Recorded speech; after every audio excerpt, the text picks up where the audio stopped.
আলাইকুম, সবাই কেমন আছেন? আমরা একটু গাড়ি দিয়ে ঘুরছি। আজকে ওয়েদারটা খুবই সুন্দর।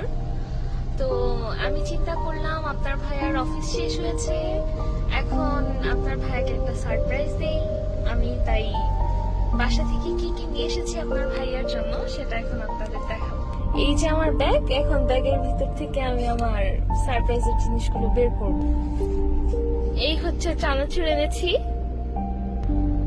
এই হচ্ছে সরিষার তেল এনেছি, শসা, ক্যাপসিকাম, লেবু এগুলো কিছু আনিনি, খুব একটু তাড়াতে ছিলাম, আপনার ভাইয়ের অফিস টাইম শেষ হয়ে যাচ্ছিল।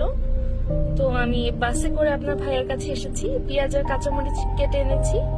নিশ্চয়ই এই ছোট ছোট জিনিস এগুলো মাখানো যাবে না, এর জন্য আমি একটা বাটিও এনেছি।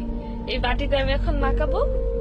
আর এটা খাওয়ার জন্য তো অবশ্যই আমাদের একটা চামচ দরকার, হাত দিয়ে তো খাওয়া যাবে না গাড়ির ভিতরে। হাত